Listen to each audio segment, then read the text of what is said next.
কয়েকদিন আগে ওই বাংলাদেশের এক হারামজাদা বলে, হুজুর আপনি জবান খারাপ করলেন কেন? আমি খারাপ বলি নাই। হারামজাদা অর্থ হলো যার জন্মে ভেজাল আছে। এই লোকটা বলল শবে বরাতে মসজিদে যাওয়ার চাইতে ওই বুকে হাত বেঁধে নামাজ পড়ে ওরা 8 টাকার তারাবি বানাইছে আমার দেশে। এই একটা মৌলবীর নাম বলবো না, এটা কীট। ওর জন্মের ভিতরে মনে হয় আসলেই ভেজাল আছে। হয়তো ওর বাপ ওযু করে নাই, আর না হয় অন্য কোনো পদ্ধতিতে, হারাম পদ্ধতিতে ওর মা ওকে জন্ম দিয়েছে।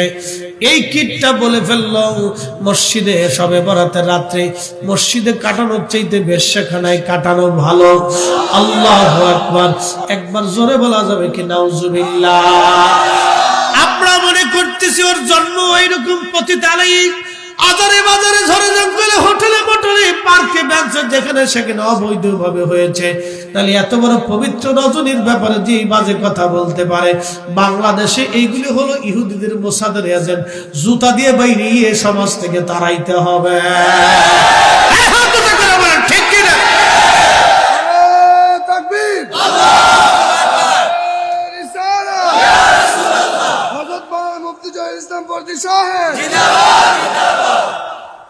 মোসাদ ইহুদির এজেন্ট। আপনি খুঁজে দেখবেন, সরকারকে বলেন ওকে ধরে নিয়ে রিমান্ডে নিয়ে কায়দা মতো ফিডাইলেও বলে দিবে, ওকে কায়দা মতো গরম ডিম দিলেও বলে দিবে হ্যাঁ মোসাদের এজেন্ট এটা। এগুলো কীট বাংলাদেশে ঢুকে আমাদের সমাজের ভিতর বিশৃঙ্খলা তৈরি করতেছে। আপনাদেরকে বলি শোনেন, এই মাহফিল বন্ধ করে দেওয়ার জন্য আমাদের দেশের গভীর ষড়যন্ত্র চলতেছে। কেন জানেন? আমি বুঝাচ্ছি। একদল আসবে ওরস বন্ধ করে দাও, ফাতিহা বন্ধ করে দাও, ঈসা আলাইহিস সালাম বন্ধ করে দাও, মিলাদুন নবী বন্ধ করে দাও, এ মাহফিল বন্ধ করে দাও, সুন্নি সম্মেলন বন্ধ করে দাও। এগুলি দিয়ে হবে কি? পীরের দরবারে না গেলে হবে কি? পীর ওলিদের মজলিসে যাওয়া বন্ধ করে দাও, সম্মেলন বন্ধ করে দাও, ইসলামী সংস্কৃতি বন্ধ করে দাও। আপনি যদি এগুলি বন্ধ করে দেন, আমি হাতে ধরে বলতেছি, আমি মাত্র 10 বছর সময় দিব। 10 বছর পরেই দেখবেন বাংলাদেশের যুবতীরা হাফ প্যান্ট পরে রাস্তা দিয়ে হাঁটতেছে। আপনি মাহফিল বন্ধ করেন, ওয়াজ বন্ধ করেন, মিলাদ বন্ধ করেন, মিলাদুন নবী বন্ধ করেন, এই সমস্ত ইসলামিক কালচার বন্ধ করে দেন, ওয়াজ নসিহত বন্ধ করে দেন। আল্লাহি বিল্লাহি তাল্লাহি, আল্লাহর কসম করে বলি, 10 বছর পরে দেশের যুবতীরা রাস্তাঘাটে কাম করবে। কুত্তাই যেমন রাস্তাঘাট চিনে না, ওরকম রাস্তাঘাটে যেখানে সেখানে জেনা হবে। কথা বলে ঠিক কিনা? পশ্চিমা সংস্কৃতি অর্ধলঙ্গ ফিরিছে আমার দেশে ঢুকানো হবে। তাহলে মাহফিল কি চলবে? মিলাদুন নবীর মাহফিল চলবে, মিলাদ মাহফিল চলবে, ঈসা আলাইহিস সালাম চলবে, ফাতিহা চলবে, ঘরে ঘরে কোরআন খতম চলবে। বন্ধ করা যাবে না। ও বেদাতের ফতোয়ার গোষ্ঠী কি নাই? কথা বল ঠিক কি না? বেদাতের ফতোয়ার গোষ্ঠী কি নাই?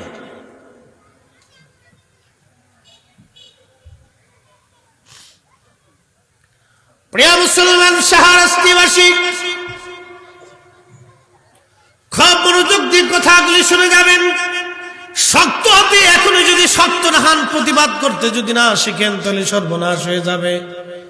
আমাদের আগামীর প্রজন্ম অন্ধকারের দিকে নিমজ্জিত হবে। আপনি জানেন না, এখনই তো রাস্তাঘাটে হাঁটাটা বড় মুশকিল। মেয়েরা প্যান্ট পরে, জিন্সের প্যান্ট পরে, কোনটা বেডি না ইজলিয়া না বেডাসি না যায় না। এখনই তো করুন অবস্থা। আপনি কল্পনা করতে পারবেন? শিক্ষার নাম দিয়ে, দীক্ষার নাম দিয়ে, হায়ার এডুকেটেড পার্সনের নাম দিয়ে, ইউনিভার্সিটির নাম দিয়ে বেহায়াপনা চলতেছে। কি এক পাগলের দেশ! আপনি চিন্তা করেন, পাগলের মতো কাটতে পারেন। অসুস্থতা আমাদের ভিতর ঢুকে চলে আসতেছে, ধেয়ে চলে আসতেছে।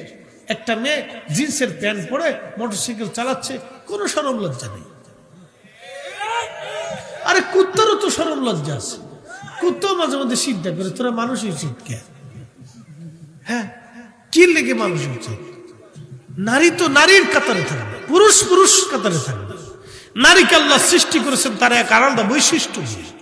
নারী কেন পুরুষের প্যান্ট নিয়ে যাবে, পুরুষের জাঙ্গে নিবে, পুরুষের এই কি বলে জিন্স শার্ট নিয়ে যাবে, পুরুষের গেঞ্জি নিবে, পুরুষের প্যান্ট নিবে, কয়েকদিন পরে জাঙ্গে খুলে নিয়ে যাবে। যা কি পাগলের দেশ আপনি চিন্তা করেন। পশ্চিমা বিশ্বের এই মডেল চলে আসতেছে। ওরা কোনটা বেডি কোনটা বেড়া বোঝে না, বিয়ের আগে বাচ্চা কাচ্চা হয় না, ঠিক না। ওই মেসির কয়টা হয়েছে, নেইমারের কয়টা হয়েছে, আপনি খুঁজে দেখেন কতটি হয়েছে তার কোন হিসেব নেই। কোন দিক দিয়ে কোনটা হয়ে যায়, কুত্তা বিলের মতো একটা একটা ফুটিয়ে দিচ্ছে, এটা বলা যায় না। আপনার তো পতাকা উঠানোর লাগে যুদ্ধ করে দেন, উড়ে যুদ্ধ, কারেন্টের খাম্বা উঠাইতেছে, এটা ছাড়া বাসে না। হাতে চুল যেমনি কাটে এমনি হেমনি কাটেন, তো হাতে যেমনি ফুলাবন বানাইছে এমনি একটা বানান। ছি ছি ছি ছি ছি। মানুষ শোনেন, বিবেকের ভিতরে কুত্তায় মুইতে দিছি, কথা কর না কেন? উচিত কথা বললে মানুষ বেজার হয়ে যায়। বিবেকে কুত্তায় বেজার না করলে এই সমস্ত মানুষ কি ইয়া করে কিনা, সমর্থন করা যায় কিনা? ছি ছি ছি, এটা অসম্ভব। আপনি কি করে এগুলো সমর্থন করতে পারেন? 1450 বছর আগে অন্ধকার জমানাতে আইয়ামে জাহিলিয়াতের সময়ে এই সমস্ত অকর্ম কুকর্ম পৃথিবীতে সয়লাব হয়ে গেল। এই অন্ধকার পৃথিবীকে আলো দেখানোর জন্য আমার রাসূল এসেছিলেন। সেই দিন নবীর দাঁত ভেঙেছে, সাহাবায়ে কেরাম শহীদ হয়েছে, জীবন কুরবানি করেছে। আমরাও রাসূল করিমের সাহাবীদের উত্তরসূরি, আমরাও নবীর কদমের গোলাম, শাহজালালের উত্তরসূরি, খাজা বাবা আজমিরের উত্তরসূরি। যতদিন পর্যন্ত এই জমিনে মুসলমান বেঁচে থাকবে, অপসংস্কৃতি আমার দেশে ঢুকতে দেওয়া হবে না।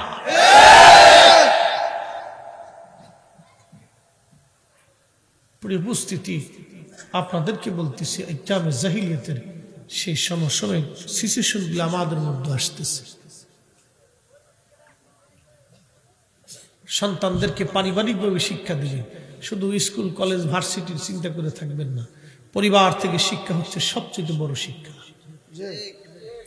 মনে রেখে এই কথাটা, প্রত্যেক বস্তু তার মূলের দিকে চলে যায়। পরিবারের শিক্ষা যদি সুন্দর না হয়, সে যত বড় আলেম হোক দেখবেন ইতর হয়ে গেছে। পরিবার থেকে যদি সুন্দর শিক্ষা না হয়, বিসিএস কমপ্লিট করার পরেও দেখবেন সে ঘুষ খাইয়া গরিব মানুষের রক্ত চুষে নিয়ে চলে যেতেছে। কি কথা বিশ্বাস করেন না আপনারা? একটা ছেলে বিসিএস কমপ্লিট করলো, হায়ার এডুকেটেড পারসন, বাংলাদেশে শিক্ষিত পার্সনের ভিতরে অন্যতম একজন, বিসিএস কমপ্লিট করলো, সে শিক্ষা দীক্ষা অর্জন করলো। তো কি শিক্ষা অর্জন করলো যে তার শিক্ষা দিয়ে আমার দেশের গরিব মানুষের উপকার হয় না? বলেন, সে কি শিখলো যে শিক্ষা থেকে আমার দেশের গরিব মানুষের রক্ত চুষা হবে? কি শিখলো? এই শিক্ষার কি দাম আছে? যে শিক্ষা গরিব মানুষের উপকার করে না, দরিদ্র মানুষের স্বাস্থ্যের সেবা দিতে পারে না, যে শিক্ষা আমাকে আত্মমানবতার সেবা দিতে পারে না, সেই শিক্ষা দিয়ে আমার কি লাভ হলো? হায়ার এডুকেটেড পারসন হলে কি, ঢাকা ইউনিভার্সিটিতে পড়লে কি, অথবা অক্সফোর্ড আর হার্ভার্ড ইউনিভার্সিটিতে পড়লে আমার কি লাভ আসে?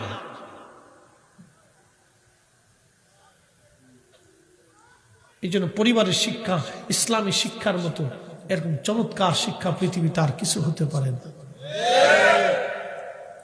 একটা মা পারে সন্তানকে পরিবর্তন করে দিতে, একটা বাবা পারে, একটা ভাই পারে, বোন পারে, দাদি পারে, নানি পারে, চাচা পারে, ফুফু পারে, খালা পারে, খালু পারে, তারা পরিবার থেকে সন্তানদেরকে ওইভাবে গড়ে তুলতে।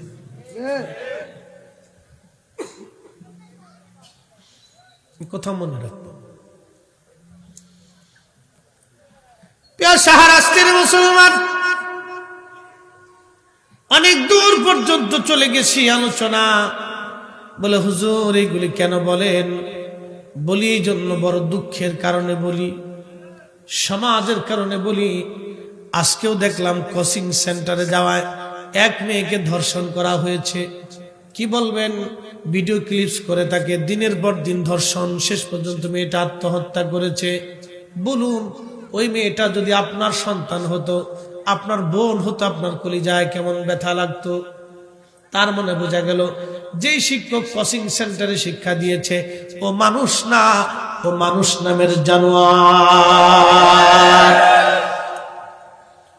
কয়েকদিন আগে দেখলাম জাহাঙ্গীরনগরে একটা গৃহবধূকে ধর্ষণ করা হলো। যারা ধর্ষণ করলো ওরা মানুষ না, ওদেরকে প্রশাসনের উচিত প্রকাশ্যভাবে ফাঁসি দেওয়া। অথবা কঠিন শাস্তির আওতার ভিতরে এনে নগদ নগদ একেবারে দ্রুত আইনের আওতার ভিতরে এদেরকে ফাঁসি দিয়ে দেওয়া, জাতি জানুক, তাদের বিচার হোক। আবার কয়েকদিন আগে দেখলাম এক গৃহবধূর চোখের মধ্যে সুপার গুলো আটা দিয়ে তাকে ধর্ষণ করা হয়েছে।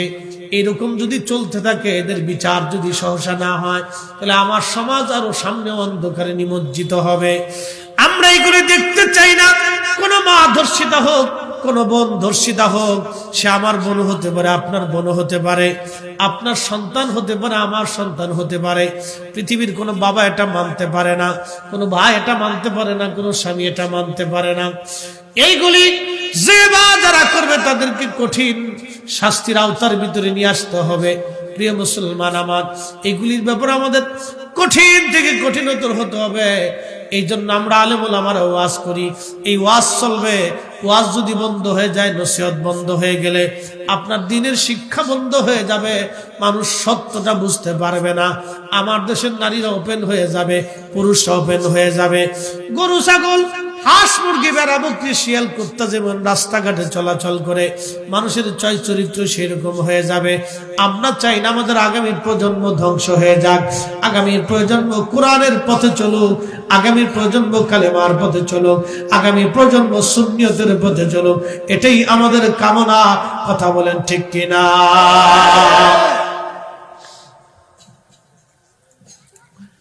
এ মুসলমান সুধী সমাজ, শাহরাস্তিবাসী, আমি সৃষ্টি তত্ত্ব নিয়ে আলোচনা করতেছিলাম।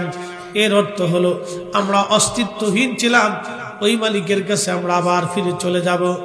হাজরাতে আদম সফিউল্লাহকে আল্লাহ রাব্বুল আলামিন যখন সৃষ্টি করবেন, আমার আল্লাহ পাক ইরাদা করলেন সমস্ত ফেরেশতা মণ্ডলীদেরকে আল্লাহ ডাক দিয়ে বললেন, ইন্নী ওয়া ইদ ক্বালা রাব্বুকা লিল মালাইকাতি ইন্নী জাইলুন ফিল আরদি খলিফা। আল্লাহ বললেন, হ্যাঁ ফেরেশতারা, আমার হাবিব আপনি স্মরণ করুন সেই দিনের কথাগুলি, যখন আমি আল্লাহ রাব্বুল আলামিন এই সমস্ত ফেরেশতাদের মহাসম্মেলনে আল্লাহ ফেরেশতাদেরকে বললাম, ফেরেশতারা রে, তোমাদেরকে ফেরেশতারা রে, আমি পৃথিবীর মধ্যে ইন্নী জাইলুন ফিল আরদি খলিফা, আমি আল্লাহ আমার নিজের প্রতিনিধি দুনিয়াতে পাঠাবো। আল্লাহ মানব জাতিকে আল্লাহর প্রতিনিধি বানাইলেন। একবার জোরে বলা যাবে কি মারহাবা? আমার দিকে তাকাবেন, খুব গুরুত্বপূর্ণ কথায় বলে এসেছে, আরো গুরুত্বপূর্ণ। খলিফা, প্রতিনিধি। আল্লাহ আমাদেরকে প্রতিনিধি বললেন, জিনদেরকে প্রতিনিধি বলেন নাই, ফেরেশতাদেরকে প্রতিনিধি বলেন নাই। আল্লাহর জমিনে 4 লক্ষ প্রজাতির জীব আছে। বিজ্ঞানের গবেষণায় 4 লক্ষ প্রজাতি, এরও বেশি হইতে পারে এবং তারও বেশি হইতে পারে। কি পরিমাণে আল্লাহর সৃষ্টি জীব পৃথিবীতে আছে, সৃষ্টির মধ্যে আছে আমাদের জানা নাই। আল্লাহু আকবার। এই সমগ্র সৃষ্টির মধ্যে আল্লাহ মানব জাতিকে তার প্রতিনিধি বানাইলেন, কিন্তু জিনদেরকে প্রতিনিধি বানান নাই, অন্য কোন জাতিকে আল্লাহ প্রতিনিধি বানান নাই, এই মানব জাতিকে আল্লাহ প্রতিনিধি বানাইছেন। এখন বলেন, এই মানব জাতি যে আল্লাহর প্রতিনিধি, এটা কি মসজিদের জুতা চুরি করার জন্য, সুদ খাওয়ার জন্য, ঘুষ খেয়ে মানুষের ক্ষতি করার জন্য? এই যে কি বলবো, আলুর দাম বাড়ে, পেঁয়াজের দাম বাড়ে, রসুনের দাম বাড়ে, তেলের দাম, ডালের দাম, এই হঠাৎ করে সিন্ডিকেটের জন্য বাড়ে। এই মানুষ ঠকানোর জন্য, এই অকাম কুকাম করার জন্য আমার মালিক আমার আল্লাহ মানব জাতিকে খলিফা বলেন নাই। কি কথা বলেন ঠিক কিনা? কিন্তু কোন সৃষ্টিকে আল্লাহ খলিফা বললেন না, এই মানব জাতিকে আল্লাহ খলিফা বললেন। কারণ কি? জিনদের আল্লাহ বানাইলেন, এই জিনদের সাথে আল্লাহর প্রেম হলো না, বানাইছে আল্লাহ প্রেমের কারণে। বলেন, মানুষ বানাইছে আল্লাহ প্রেমের কারণে। প্রেমের ডুরি বান্দরে মদিনার সনে, হাইরে প্রেমের ডুরি বান্দরে মদিনার সনে। আল্লাহ বানাইলেন কত জাতি হইল না তার প্রেম প্রীতি, অবশেষে মানুষ বানায় প্রেমের কারণে। বলেন অবশেষে মানুষ বানায় প্রেমের কারণে। প্রেমের ডোরি বান্দরে মদিনার শনে, হায়রে প্রেমের ডোরি বান্দরে মদিনার শনে। কথা বোঝা যায়?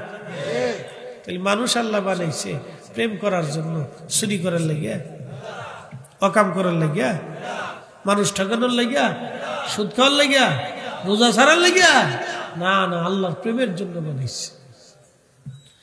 বলে হুজুর প্রেম কি? অ্যাটেনশন, মনোযোগ দিয়ে। সামনে মাহে রমজান, এই রোজা আসতেছে, এই যে সামনে মাহে রমজান আসতেছে, রোজা সারাদিন আপনি রোজা রাখছেন, রোজা রাখার পরে সন্ধ্যা ঘনায় গেল, সন্ধ্যা ঘনিয়ে গেছে, মাগরিব, হয়তো ইফতার করার আর মাত্র 10 মিনিট সময় আছে। সামনে খাবার আসলো, ছোলা, মুড়ি, সবজি, এই খেজুর, ফল, ফ্রুট, শরবত, পানি, আপনার সামনে সব আছে, কিন্তু আপনি খাবারের মধ্যে হাত দিয়ে লাড়ান, মুখে দেন না। ভয়টা কার? আরো একসাথে বলেন কার? আপনি যদি ওই সময় ইফতার করেন, সরকার কি আপনার ভালো আছে? মাশাআল্লাহ। আচ্ছা, আপনি যদি ওই সময় ইফতার করেন, পুলিশ কি আপনার ধরে নিয়ে যাবে? হ্যাঁ, সরকার আপনার বিরুদ্ধে মামলা দিবে না, কেউ কিচ্ছু বলবে না, ইমাম সাহেব আপনাকে মামলা দিবে না, চেয়ারম্যান সাহেব আপনাকে ধরবে না, কাউন্সিলর সাহেব আপনার নামে সালিশ দেবে না। কিন্তু ভয় পাইলেন কাকে? একসাথে একসাথে চলে বলুন, কার? কার ভয়? আরো জোরে বলুন, কার ভয়? আল্লাহর ভয়। কিন্তু খাবার সামনে আছে, এটা আল্লাহর সাথে প্রেম। এটা কি প্রেম করে? এটা প্রেম। আল্লাহ আপনার নেগেটিভ দিছে, ক্ষুধা দিছে, আশা দিছে, আকাঙ্ক্ষা দিছে, কামনা দিছে, সব দিছে, কিন্তু খাবার সামনে ক্ষুধা পেটে খান না। আল্লাহর সাথে প্রেম, মালিকের সাথে প্রেম। মালিক ডাক দেখা, এ ফেরেশতা, বান্দা বানাইতে নিষেধ করছিলি, বেটু দিয়েছিলি, তোরা বলছিলি নাহনু ওয়া নাহনু নুসাব্বিহু বিহামদিকা ওয়া নুকাদ্দিসু লাক। তোমরাই বলি ইবাদত করবে, হাম করবে, জিকির করবে, ফিকির করবে। আমার বান্দাদেরকে বলছিলা তারা দুনিয়াতে যাইয়া ওয়াসফিকুদ দিমা, তারা রক্তপাত করবে, ফ্যাসাদ বাঁধাবে, গন্ডগোল করবে। কিন্তু দেখ, আমার বান্দার খাবার সামনে সব আছে, পেটে ক্ষুধা, সারাদিন রোজা রাখছে, প্রচন্ড তৃষ্ণা, আমি আল্লাহর সামনে সে ভয় পাচ্ছে, আমি মালিককে খুশি করার জন্য খাবার হাতের ভিতর নিয়ে লড়া, মুখে দেয় না। আমার বান্দা আমাকে খুশি করছে, ফেরেশতারা নিষেধ করছিলি, দেখ সেই দেখ, সেই দেখ, আমার বান্দা আমাকে খুশি করতেছে, যা আমি আমার বান্দার জীবনে সব গুনাহ মাফ করে দেব। প্রেম কার সাথে? প্রেম কার সাথে? আল্লাহর সাথে। এটার নাম প্রেম।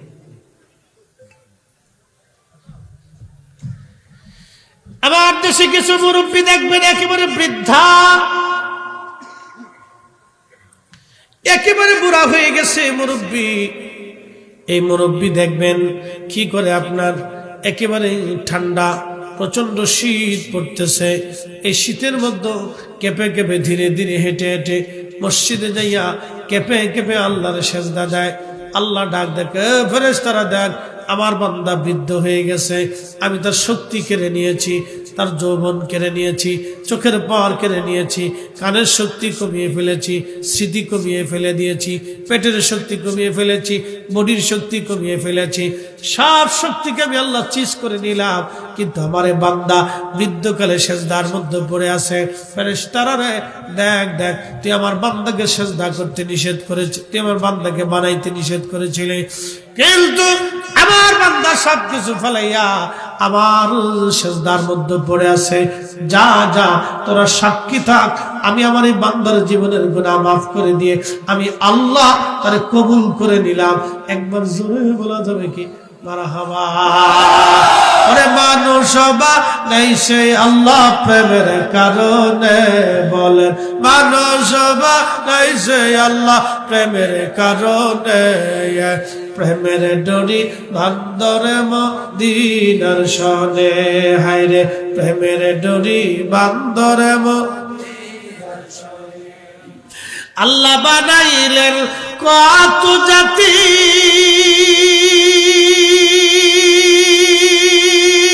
আর বানাইছেন প্রেম প্রীতি। আল্লাহ বানাইলেন কত জাতি, হইল না তার প্রেম প্রীতি, ঠিক কিনা? অবশেষে মানুষ বানায় প্রেমের কারণে, হায়রে অবশেষে মানুষ বানায় প্রেমের কারণে। প্রেমের ডরি বান্দরে মদিনার শনে, হায়রে প্রেমের ডরি বান্দরে মদিনার শনে। কষ্ট হয়? চলবে? ভালো লাগে? তফসির ঠিক আছে? আর খালি উল্টে তফসির করে, খালি আইয়ে খালি গুতায়, বেটা বেটা খালি উঠে খালি বেদাতের শিক্ষা দিচ্ছে। হেতা ছাড়া আর বেদাত দুনিয়াতে কেউ বুঝে নাই।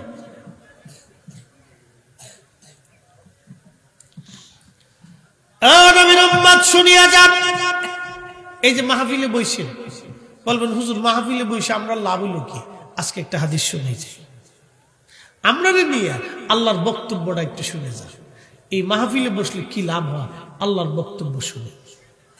আবু সাঈদ খুদরি রাদিয়াল্লাহু আনহু বলেন, আমি এবং হযরতে মুআবিয়া রাদিয়াল্লাহু আনহু তিনি বলতেছেন, আমি আল্লাহ রাসূলের পাশ দিয়ে আমি যাচ্ছিলাম, নবীজির সাথে যাচ্ছিলাম, ইয়ানি মিনা সাহাবী, রাসূল করিমের সাহাবী, একজন সাহাবা ইকরাম, তারা হালকা করতেছিল, মাহফিল করতেছিল, বৈঠক করতেছিল।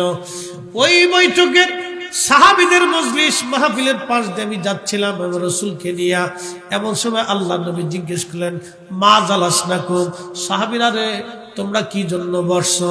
সাহাবীরা জবাব দিলেন, ইয়া রাসূলুল্লাহ নাদুল্লাহি ওয়া নাহমাদুহু, আমরা আল্লাহর জিকির করতেছি এবং আল্লাহর হামদ আমরা করতেছি। মনোযোগ, নাদুল্লাহ আল্লাহকে ডাকতেছি, ওয়া নাহমাদুহু আল্লাহর গুণকীর্তন করতেছি। নবী বলেন, কেন করো তোমরা? ইয়া রাসূলুল্লাহ আলামা হাদানা লিদিনিহি, আল্লাহ আমাদেরকে হেদায়েত দিলেন, এই কোরআন দিয়েছেন এবং হেদায়েত দিয়েছেন, কালেমা দিয়েছেন, ঈমান দিয়েছেন। আমরা আগে গোমরা ছিলাম, আরবের মানুষ আগে গোমরা ছিল, পথভ্রষ্ট ছিল, তারা জেনা করত, অকাম করত, সুদ খাইত, ঘুষ খাইত, দিনে দুপুরে ডাকাতি করত, মারামারি করত, রক্তপাত করত, যুদ্ধ বিগ্রহ করত, অশান্তি করত, এতিমের মাল হক নষ্ট করে খাইতো, গরিবেরটা হক মেরে মেরে খাইতো, জুলুম অত্যাচার করত। আল্লাহ নবীকে সাহাবীরা বলেন, ইয়া রাসূলুল্লাহ আলামা হাদানা লিদিনিহি, আল্লাহ আমাদেরকে দ্বীন দিয়েছেন, কোরআন দিয়েছেন, হেদায়েত দিয়েছেন, আর একটা নিয়ামত আল্লাহ পাক আমাদেরকে দিয়েছেন। সেই নিয়ামতের নাম হলো ওয়ামান্না আলাইনা বিকা, আপনি নবীকে আমাদের মাঝে আল্লাহ নিয়ামত হিসেবে পাঠাইছেন। এটার নাম ঈদে মিলাদুন নবী, নবীর আগমনে খুশি হইয়া, নবীর আগমনে খুশি হইয়া আপনি নবী নামক মহা নিয়ামত পাইয়া, কুরআনের হেদায়েত পাইয়া, আপনি নবী নামক ওয়ামান্না আলাইনা বিকা, আপনি নবী নামক মহা নিয়ামত পাইয়া আমরা এই মাহফিল সাজাইলাম, এই জলসা সাজাইলাম, এই হালকা সাজাইলাম। একবার জোরে বলবেন না মারহাবা? আজকে মিলাদুন নবীর মাহফিল কি পাইয়া? জোরে জোরে জোরে, এই নাস্তিক বলা যাবে না, জোরে বলেন। তো আমার দেশের মোল্লা খালি বেদাত চোখে দেখে, ওর শহরের ভিতরে ঠাডা পড়ছে, ওর অন্তরে সমস্যা, এগুলোর অন্তরে সমস্যা।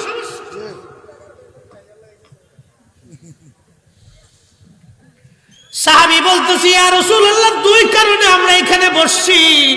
এক নম্বর, আমান্না আলাইনা বিকা আলা মা হাদানা লিদীনিহি, দিন পাইছি, কোরআন পাইছি, হেদায়েত পাইছি, ঈমান পাইছি, কালেমা পেয়েছি।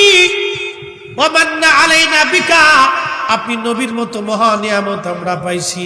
আচ্ছা আপনারা বলেন, নবী না আসলে কোরআন আসতো? নবী না আসলে হেদায়েত আসতো?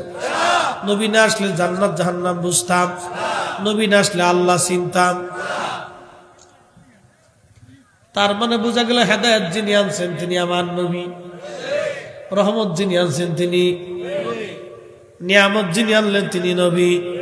তাহলে নবী পাইয়া সাহাবীরা মাহফিল সাজাইলো, আর আমরা সাজাইলে বেদাতের তবকা হয়। তোর বেদাতের ফতোয়ার গোষ্ঠী কিলাই, কথা কন না কা?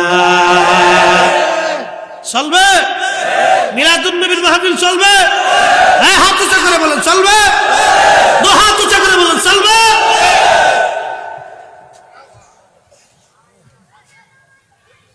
তোমার কাছে হ্যাঁ কি দেবা নাইছে? মাশাআল্লাহ, ঠিক আছে। না তাবারক চল, মিলাদুন নবীর মাহফিলে তাবারক খাওয়াবে, খাওয়াইতেই। ও বেদাতের ফতোয়ার গোষ্ঠী কি নেই, ওগুলো দেখার টাইম আমাদের নাই। কি কথা কর না কেন? মানুষে খাওয়াবো না তো খাওয়াবো কি? শয়তানরে খাওয়াবো? মানুষই খাওয়াইতে হবে। খাওয়ানো অনেক বড় নেকের কাজ। আল্লাহু আকবার। খাওয়াবে। মাহফিলগুলিতে কারা আসে? আচ্ছা বলেন তো, এই সাতপুরের যে ব্যক্তি 100 কোটি টাকার মালিক আছে, হ্যাঁ তার ফুলাই মাহফিলে বয়ে আসে? টিয়া পয়সাও দেয় না। এরা টাকা গোড়ায় হলো ওই যে ডিস্কো।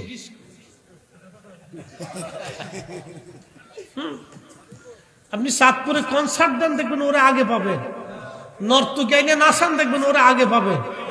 ওখানে যে ও টাকা মারতেছে, ও বলে টাকা খরচ করার জায়গা খুঁজে পায় না। অথচ আমার দেশের কত মা রমজান মাসে ইফতার করার জন্য ভালো ইফতার খুঁজে পায় না। এটা মুসলমানের বাচ্চা। আমার দেশের কত বাবা রমজান আসলে ভালো সেহরি করার মতো খাবার পায় না, বলে টাকা খরচ করে জায়গা পায় না।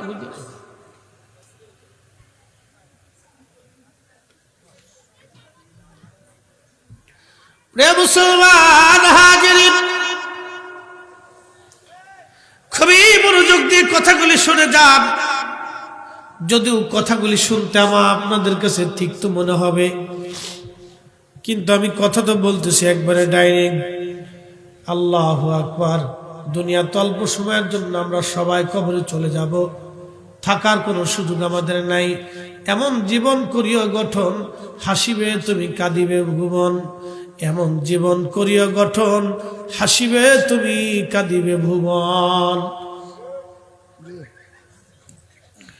আপনি আমি যখন দুনিয়াতে আসছি,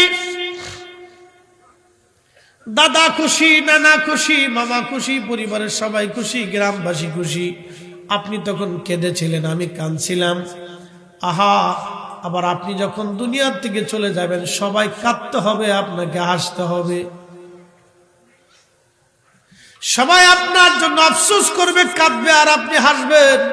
এই জীবনটাই আমাদের দরকার বাবা, এই জীবনটা দরকার। মানুষ মারা যাওয়ার পরে যেন বলতে পারে না, ফরিদি সাহেব আল্লাহর পক্ষ থেকে একজন ভালো মানুষ ছিল। এই কথাটা যখন সাক্ষ্য দিবে হাজারে হাজারে মানুষ, আমার মালিক ওই মানুষের সাক্ষ্যের কারণে ফরিদিরে মাফ করে দিবে। আর যদি মানুষ বলে না, লোকটা খারাপ নিকৃষ্ট ছিল, আল্লাহ আমার মালিক আমার মাওলা সেটাও একবারে লিখে ফেলবে। এই জন্য মানুষের ইন্তেকালের পরে সাক্ষ্য যায়। অনেকে বলে না, আমরা তারা মাফ করে দিলাম, লোকটা ভালো ছিল। মানুষের সাক্ষীতে আল্লাহ রাব্বুল আলামিন বান্দাকে মাফ করে দিবে, ক্ষমা করে দিবে। এই জন্য আপনারা এমন জীবন করবেন গঠন, আপনি হাসবেন, দুনিয়া কাঁদতে থাকবে। নবীর উম্মত, ওরা পয়সা খরচ করার জায়গা খুঁজে পায় না। কত ওই মাহে রমজান আসতেছে, কত মা টাকার অভাবে ভালো ইফতার করতে পারবে না, কত দরিদ্র মা সন্তানকে ভালো খাইতে দিতে পারে না। আমার দেশের এমন কিছু মধ্যবিত্ত ফ্যামিলি আছে যারা বলতেও পারে না, সইতেও পারে না। যে ফুসকা বেশি খায় আমার দিকে তাকান, আজকে একটা পরিসংখ্যান দিই, ডন্ট মাইন্ড, একটা লোক উঠবেন না, নড়াচড়া করবেন না, শোনেন কথা আজকে বুঝে যেতে হবে, কথা বুঝতে হবে, খুব মনোযোগ দেন। যে ফুসকা বেছে ওর প্রত্যেক দিন আয় আছে কত?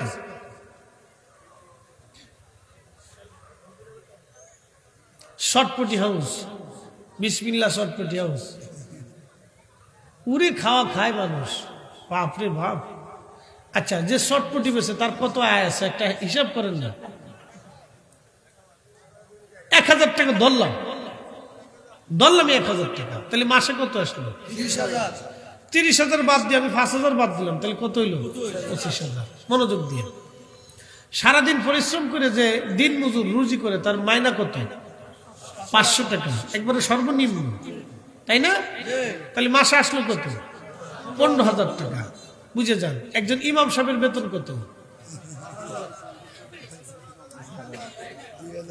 5,000, 5,000ই ধরলাম। তাহলে যে শ্রমিক কাজ করে সর্বনিম্ন হলো সে মাসে কামাই করে 15,000 টাকা, যে ফুসকা বেচে ও কামাই করে 30,000 টাকা, যে রিক্সা চালায় অটো চালায় তারও প্রায় 20-25,000 টাকা, ইমাম সাহেবের বেতন 5,000 টাকা, তাহলে দিন আসলো কত? না, আমি পরিসংখ্যান দিচ্ছি, বুঝে যেতে হবে। কত? 165 অথবা 70। আচ্ছা, আপনারা বলেন ইমাম সাহেব যে আপনাদের বাড়ি ডাকাতি করে না, কপাল ভালো।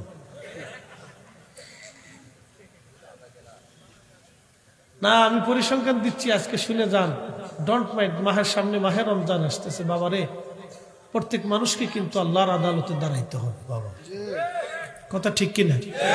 বলে হুজুর আপনার চেহারা চকচক করে, দামি গাড়ি 50 লাখ টাকার গাড়িতে চলেন, কারণ কি? ফরিদ সাহেব বাংলাদেশে কয়টা? আমার মতো বাংলাদেশে কয়জন আছে এরকম বক্তা? হিসেব করে 100 জন ধরেন, অথচ লক্ষ লক্ষ আলেম আছে, লক্ষ লক্ষ মুহাদ্দিস আছে, বক্তা আছে, ইমাম আছে। সারা বাংলাদেশে বক্তা কয়জন? সুন্নি, কওমি, লামাযাবি, জামাতি, যতই আমাদের বাংলাদেশে যত দল বলেন, সব দল মিলিয়ে বাংলাদেশে বক্তা মনে হচ্ছে 2 থেকে 3 হাজার, অথচ আলেম আছে অন্তত 30 থেকে 40 লক্ষ, ইমাম আছে অন্তত 5 থেকে 6 লক্ষ। তাহলে আমরা মাত্র 2 থেকে 3 হাজার লোক মোটামুটি ভালো চলি, আর বাদ বাকি লোকের ইমাম কারো 2,000 টাকা বেতন, কারো 5,000 টাকা বেতন, কারো 10,000, কারো 20,000।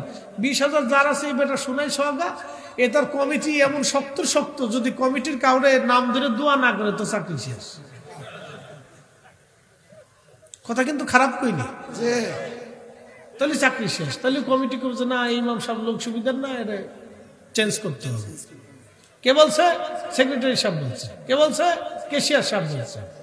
না, চেঞ্জ করতে হবে, এটা রাখা যাবে না। ওই যে বলছে যে বলি ফেলছে, কমিটির অন্যরা বলছে না, এর ইমাম সাহেবের জন্য আমরা কমিটি ঝগড়া করে লাভ নেই, আচ্ছা নতুন ইমাম দেখেন, বাস শেষ। শোনেন, আমি বাস্তবতা থেকে বলতেছি, একজন ইমামের বেতন 5,000 টাকা। এই 5,000 টাকা একজন মানুষের জীবনে কি হয়? তার স্ত্রী আছে, সন্তান আছে, তাদেরও তো শখ আছে, ভালো কিছু খাইতে মন চায়, ভালো কিছু পড়তে মন চায়, তার স্ত্রীর তো কিছু স্বামীর কাছ থেকে কিছু আশা আকাঙ্ক্ষা থাকে।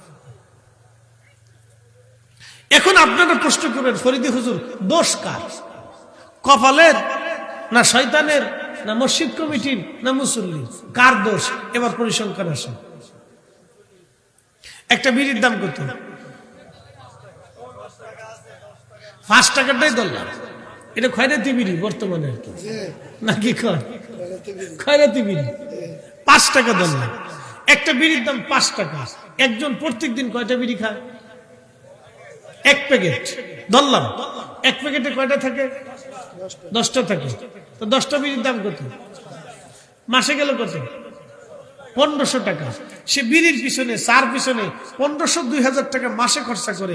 এরা যদি বলেন ভাই রে, মসজিদের খরচা বাবদ, ইমাম সাহেবের বেতন বাবদ 500 টাকা দেন, 6 মাস ঘুরাইতে ঘুরাইতে কেশিয়ারের জুতা শেষ।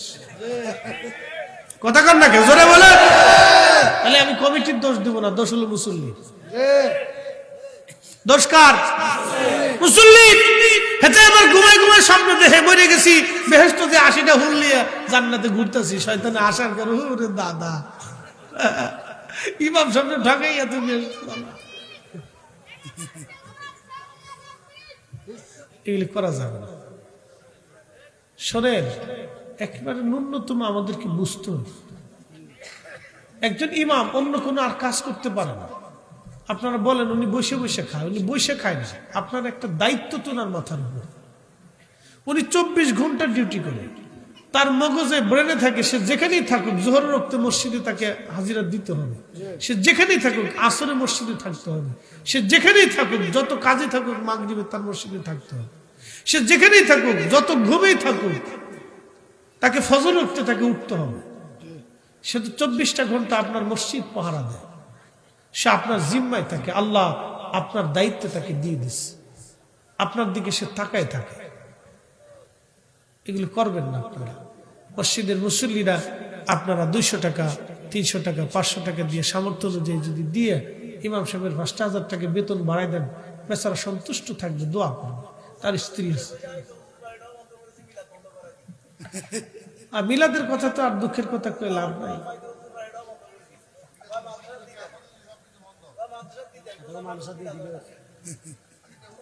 মিলাদ দোয়া সব বন্ধ করে দিচ্ছে।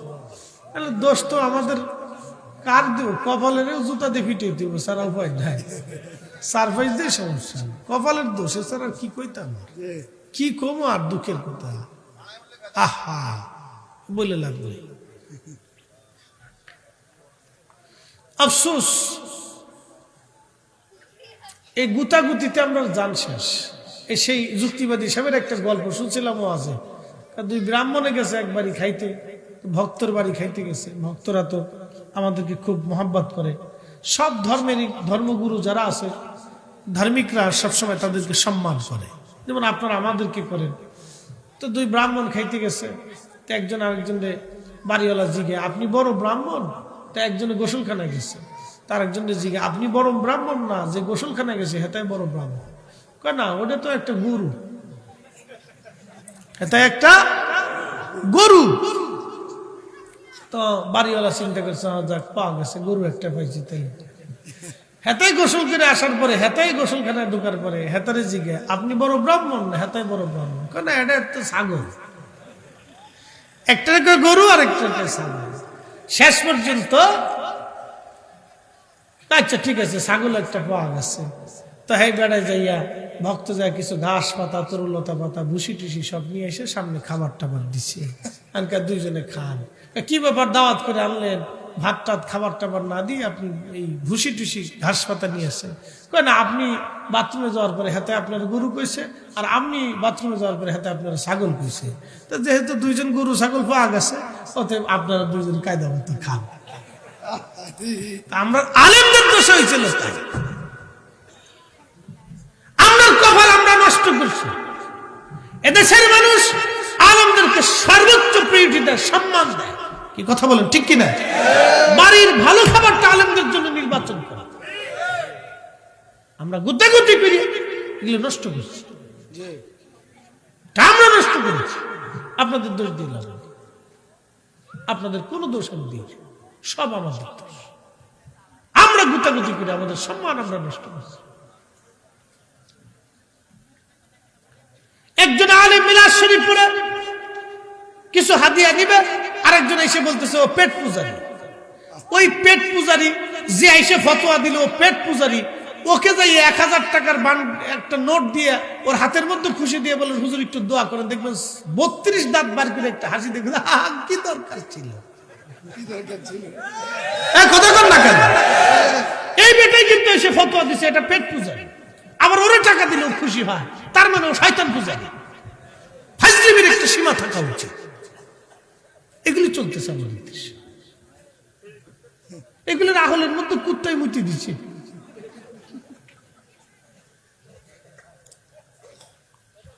এমনি আমাদের দেশের আলেম একটা ইমামের বেতন 5,000 টাকা। 5,000 টাকা সে কি করবে? সে তো কোনো দোকানদারি করে না, ব্যবসা করতে পারে না, তার আর অন্য কোনো তো কাজ নাই। সে কি করবে? মসজিদ পাহারা দেয়।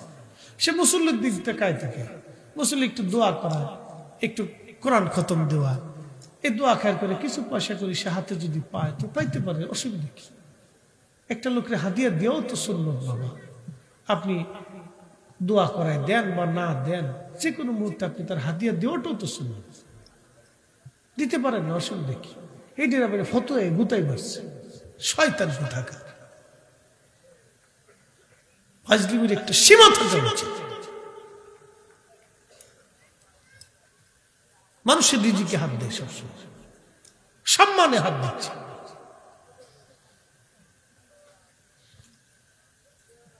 আল্লাহ কিভাবে বললে আপনারা খুশি হবেন জানি না, এগুলো তো দুঃখের কথা। এদেশের মানুষ আলেমদেরকে কত পরিমাণে প্রিয়রিটি দেয়, কত বড় সম্মান দেয়, আমরা রাস্তাঘাটে গেলে বুঝতে পারি। মানুষ গাড়ি থেকে টেনে নামে এক কাপ চা খাওয়াতে চায়, হুজুর বসেন একটু চা খান। এই যে একটা সম্মান মানুষ আমাদেরকে দেয়, প্রিয়রিটি মানুষ আমাদেরকে দেয়, তো সম্মান আমাদেরকে ধরে রাখতে হবে। প্রিয় উপস্থিতি, যা হোক, এগুলো আমাদের বদনসিব আর কি, আপনাদের দোষ আমরা দিই না।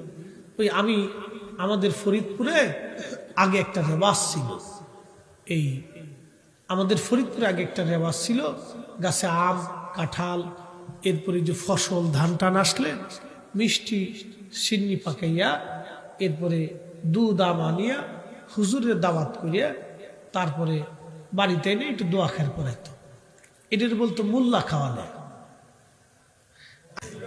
মোল্লা খাওয়ানো বলতো না, বলতো মোল্লা খাওয়ানো। তা আমাদের দেশে আপনাদের কুমিল্লার এই শহরেরই একজন, কুমিল্লার আশেপাশে আমাদের গ্রামে একজন মৌলভী সাহেব থাকতেন, আমরা তার মৌলভী সাহেব বলতাম। খুব ভালো আবেদ লোক ছিলেন। আল্লাহ হুজুরের বেহেশতের আলামাকাম দান করুন। আমাকে কোরআন শরীফ শিখিয়েছেন তিনি, আমার আব্বারও শিখিয়েছেন। খুব ভালো কাট্টা সুন্নি একজন আলেম ছিলেন। যাই হোক, খুব আপনার আবেদ লোক ছিলেন। দীর্ঘদিন আমাদের গ্রামে উনি কাটিয়েছেন, দীর্ঘদিন, অনেক বছর উনি কাটিয়েছেন। অনেক দিন আমাদের এলাকায় খুব মানুষ এত সম্মান ওনাকে দিত যে বাড়িতে কারো ভালো রান্না হলে হুজুরকে আগে দিত। এই পরিমাণে মানুষ ওনারে প্রিয়রিটি দিত, সম্মান দিত মানুষ আমাদের গ্রামে। আমরাও উনি কোনো রাস্তা দিয়ে হাইটে আসলে ডরে ওই রাস্তা দিয়ে যাইতাম না, এতটা সম্মান হুজুরকে দিতাম। তো খুব মনোযোগ দিয়ে তো গ্রামে মোল্লা খাওয়ানো বলা হতো। তো এই মোল্লা খাওয়ানো, এই মোল্লা তো গ্রামে আম আসলে দুধ আসলে এগুলি দিয়ে আম দিয়ে দুধ দিয়ে হুজুরের ডাইকাই না আমরা বাড়িতে বিলাপ পড়াইতাম। এখানে সেই স্মৃতি আমার এখনো মনে আছে। এখন আম আছে, দুধ আছে, এই সব আছে, কিন্তু মোল্লার কপালে নাই। হুজুর কারণ কি? মোল্লাকে মিলা ধারাম পাবলিকে করে পাইছি আরাম, এতদিন ফিরি ফিরি খাওয়াইছি, এখন যদ্দূর পারেন কিনে খানকে।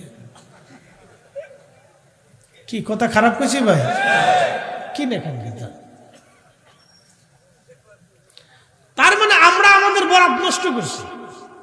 পাবলিক তো আমাদেরকে খাওয়াইতে চায়, কথা ঠিক কিনা? পাবলিক চায় যে আলেম ওলামারা আসুক, দোয়া করুন। এক মৌলবী ওয়াজ করতেছে, হুজুর ভাড়া করে এনে দোয়া করার দরকার কি? ওই শয়তানটা জুতা দিয়ে বাইরে এনে দরকার। হুজুর দোয়া করবে না তো সোরে দোয়া করবে না, কি কথা কর না? দোয়া তো আলেমরা করবে। দোয়া কারা করবে? আলেমরা করবে, মুসল্লিরা আমিন আমিন করবে। তো হুজুর দোয়া করবে না তো সোরে দোয়া করবে, সুদ করে করবে না ঘুষ করে করবে। ও কয় কি এগুলো কয়ে কয়ে বইলে বইলে আলেমদের সম্মান ওরা নষ্ট করছে। আলেমদের সম্মান নষ্ট করছে। যাই হোক, অনেক দূর পর্যন্ত চলে গেছি, অনেক লম্বা কথাই চলে গেছে, এদিকে আর যাব না। আমি আমার মূল আলোচনায় ফিরে যাই।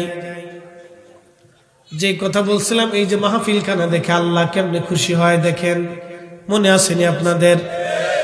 আল্লাহ নবী বললেন, সাহাবীরা কি জন্য তোমরা মাহফিল সাজাইলা?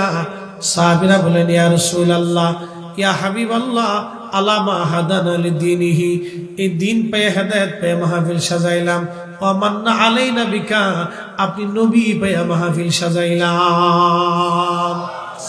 আল্লাহ নবী বললেন, সাহাবীরা রে, তোমরা কসম করে বলো, আল্লাহর কসম করে বলো, তোমরা কি এই কারণে বসছো না অন্য কোনো কারণ আছে? সাহাবীরা বললেন, আল্লাহর কসম করে বলি নবীজি, আমরা এই কারণে বসছি, অন্য কোনো কারণ নাই। নবীজি বললেন, সাহাবীরা রে, আমি তোমাদেরকে সন্দেহ করতেছি, বিষয়টা এরকম না। শোনো, আমি তোমাদেরকে অবিশ্বাস করতেছি না।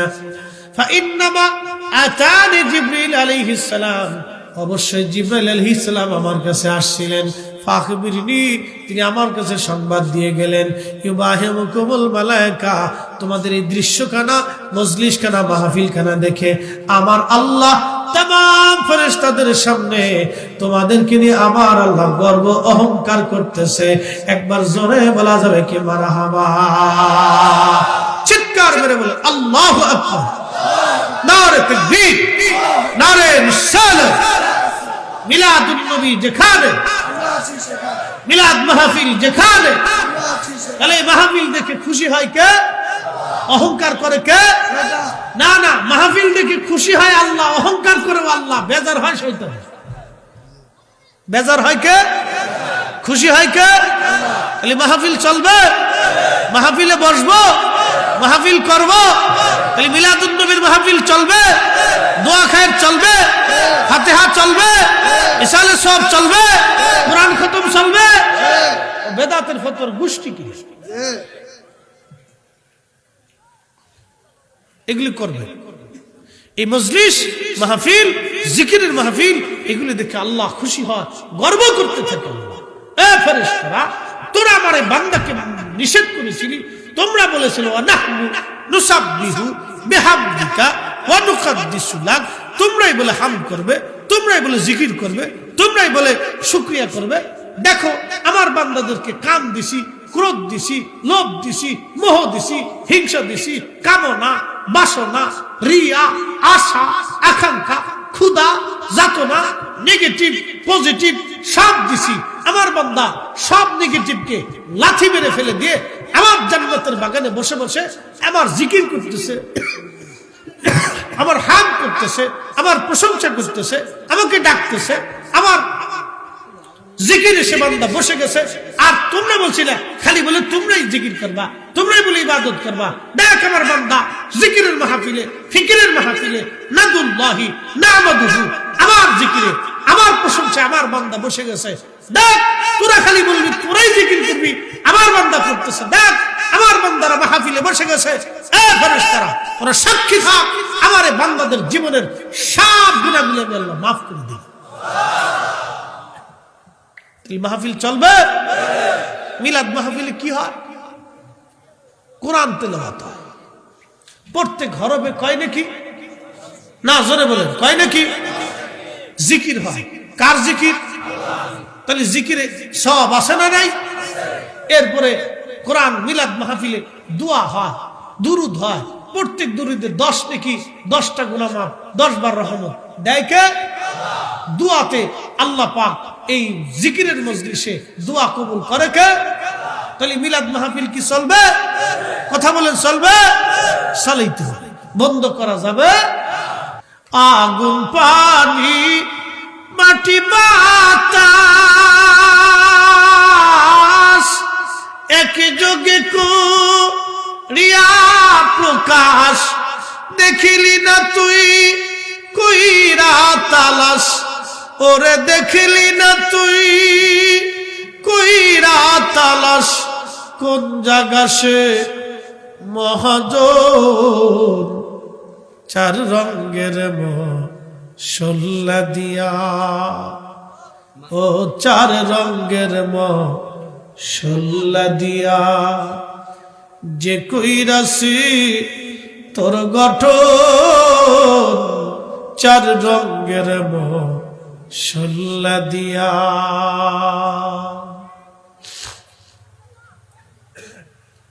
শাস্তির মুসলমান,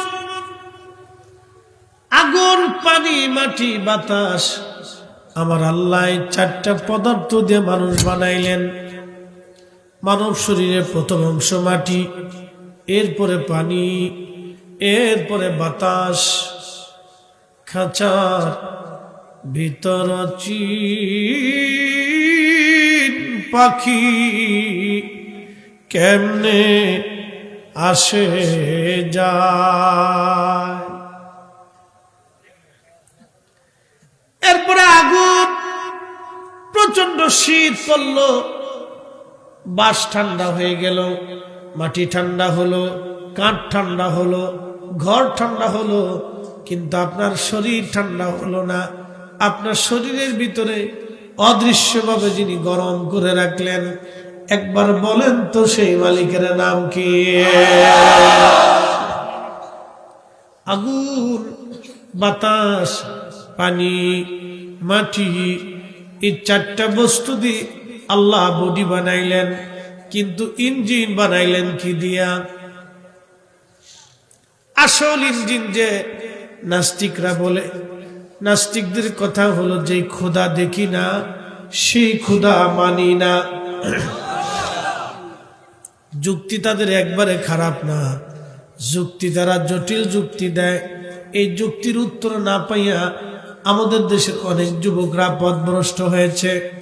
তাদের কথা যেই খোদা দেখি না সেই খোদা মানি না। নাস্তিকরে বলবেন, নাস্তিক আগে বলো তুমি তোমার নিজেকে দেখছো কিনা?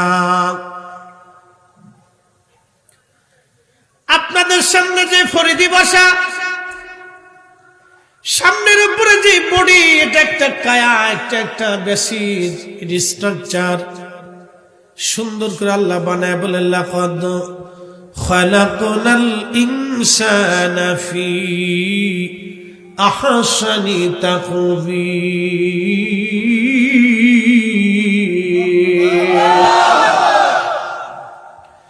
এই সুন্দর স্ট্রাকচার আল্লাহ বানাইছে।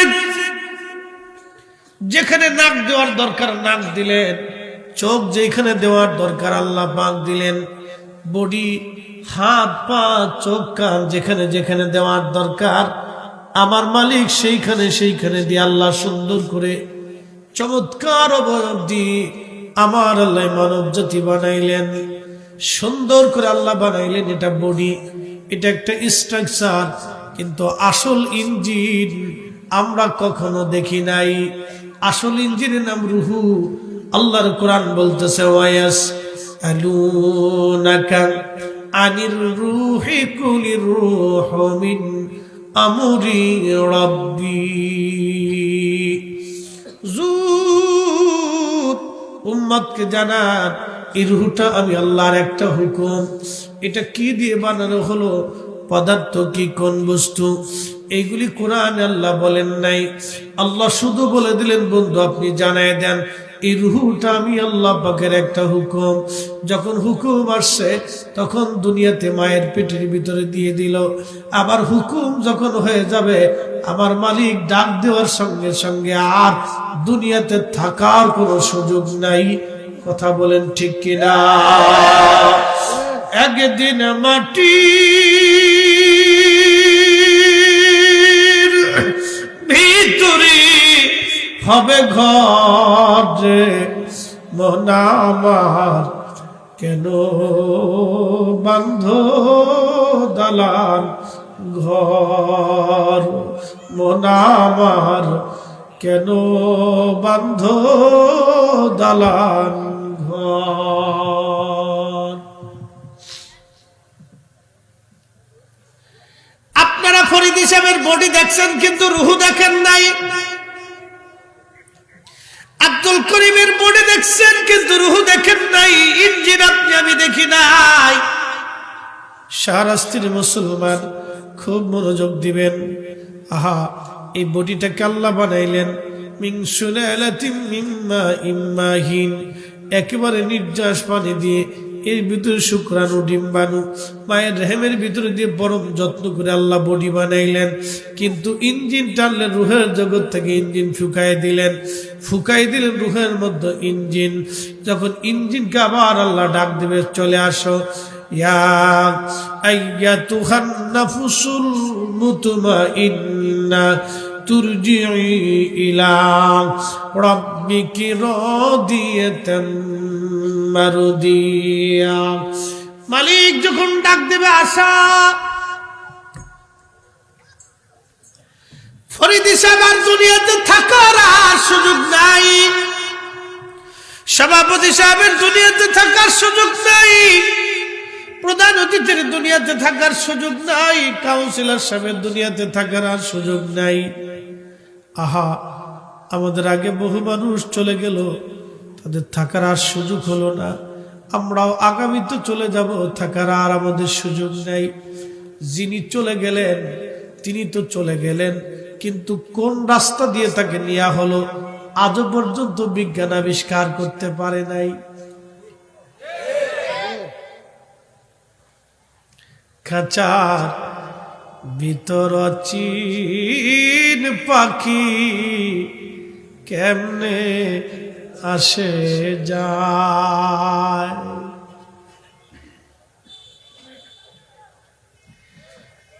মুসলমান, তিনি তো চলে গেলেন, শুধু আমি না, পৃথিবীর কোটি কোটি মানুষ চলে গেল। যিনি চলে গেলেন তাকে যিনি নিয়ে গেলেন তিনি আজরাইল। যিনি আজরাইল নিয়ে গেলেন তারেও দেখা গেল না। কথা কন না কেন, ঠিক কিনা? কিন্তু নিয়ে গেছে এটাও সত্য, যাকে নিয়ে যাওয়া হলো তিনিও সত্য। এই জন্য আল্লাহ 1450 বছর আগে কোরআনে বলেন, কুল ইন্নাল মাউতাল্লাযী তাফিরুনা মিনহু ফাইন্নাহু মুলাকিকুম।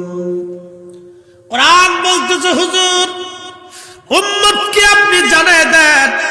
এই কোরআনে আমার আল্লাহ পাক বলতেছেন, নবী উম্মতকে জানান, আমার বান্দারা মরণ থেকে পালায়, মরণ থেকে পালায়, মরণ থেকে পালায়, মরণ থেকে পালায়, মরণ থেকে পালায়। হুজুর উম্মতকে জানান, যতই চেষ্টা করুক মরণ থেকে পালানোর জন্য, ফাইন্নাহু মুলাকিকুম, এই মরণ থেকে পালাইতে পারবে না, পালাইতে পারবে না, পালাইতে পারবে না। আজও পর্যন্ত কেউ পারছে? জোরে বলেন, পারবে? পারছে? পারবে?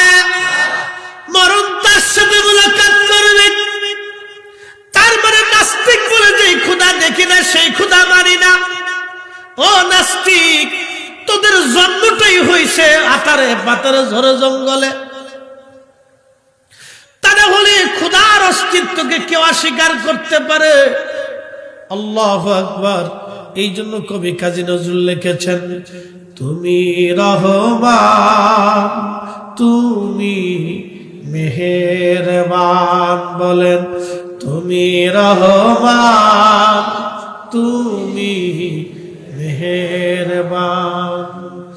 অন্ধ গাহে না শুধু তোমারি গুণগান। বলেন, অন্ধ গাহে না শুধু তোমারি গুণগান, বুঝেও বুঝে না তবু শান। তুমি রহমান তুমি মেহেরবান। বলেন, তুমি রহমান তুমি মেহেরবান।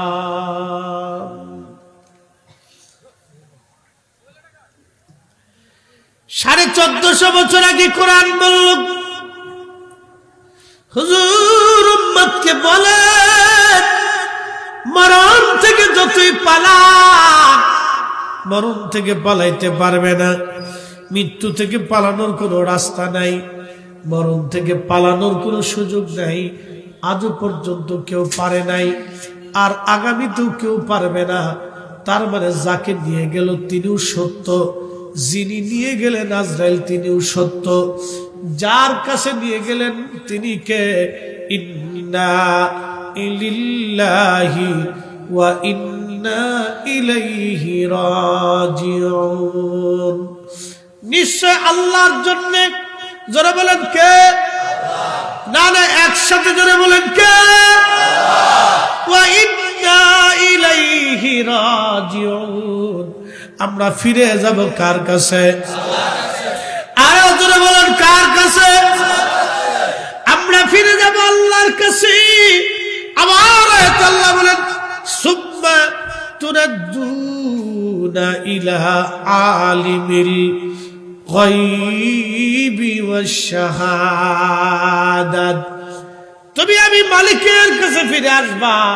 তুমি গোপনে যা করছো আমি তাও দেখাবো, তুমি ওপেনে যা করছো আমি আল্লাহ তাও দেখাবো, মনে মনে কি নিয়ত করছো আমি আল্লাহ তাও দেখাবো, তুমি প্রকাশ্যে যে গুনাহ করছো আমি আল্লাহ তাও দেখাবো। ফায়ুনাব্বিউকুম বিমা কুনতুম তা'মালুন।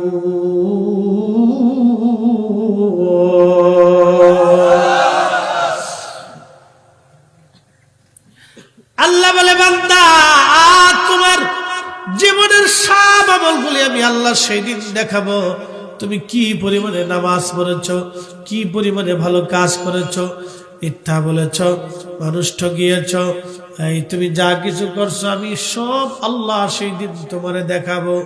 আচ্ছা তাহলে বলেন, যাকে নিল তিনিও সত্য, যিনি নিয়ে গেলেন তিনিও সত্য, এবং যার কাছে নিয়ে যাওয়া হলো তিনিও সত্য, যেই জগতে নিয়ে যাওয়া হবে সেই জগৎটাও সত্য। তার মানে বোঝা গেল নাস্তিকের কথা মিথ্যা, নাস্তিকতাবাদ এটা ভয়াবহ মিথ্যাচারিতা। কি কথা বলেন, ঠিক কিনা? ইসলামই ঠিক, আল্লাহ ঠিক, কালেমা ঠিক, আখিরাত ঠিক। এই জন্য আল্লাহ পাক কোরআনে বলছেন, আল্লাযীনা ইউমিনুনা বিল গায়ব, গায়েবের উপরে যারা ঈমান আনে। গায়েব কি? এই যে কবরে প্রশ্ন হবে, আমরা দেখি না এটা গায়েব। ওই কবরে বান্দাকে নিয়ে চলে যাওয়া হলো, ফরিদি সাহেব চলে যাবে কিন্তু কায়া বডি পরে থাকবে, অরিজিনাল ফরিদিকে নিয়ে যাওয়া হবে। যিনি নিবেন তিনি আজরাইল, যার কাছে নিবেন তিনি আল্লাহ, যে জগতে নিবেন সেটা নূরের জগৎ। কি কথা কর না কেন, ঠিক কিনা? যে জগতে নেবে সেটা নূরের জগৎ। আমরা যে জগতে আছি জড় জগৎ, এর আগে যে জগতে ছিলাম রেহেমের জগৎ। মায়ের পেটের মধ্যে ছিলাম। আচ্ছা আপনারা বলেন, মায়ের পেটের মধ্যে যিনি লালন পালন করলেন, আপনার খাবার দিলেন, পানি দিলেন, সেই মালিকের নাম কি? না ডাক্তারে দিছে, বিজ্ঞানী দিছে, সরকার দিছে, জাতিসংঘ? এক বাক্যে বলেন মালিককে। আরো জোরে, জোর হয় না কেন? জোরসে বলো, আরো জোরে।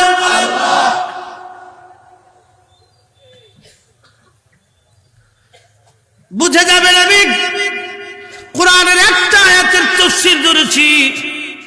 এইভাবে যদি করি তো জিন্দেগি পার হবে, তাফসীর শেষ হবে না। বুঝে বুঝে যাওয়াটা জরুরি, বুঝে বুঝে যাওয়াটা জরুরি, বুঝে বুঝে যাওয়া জরুরি।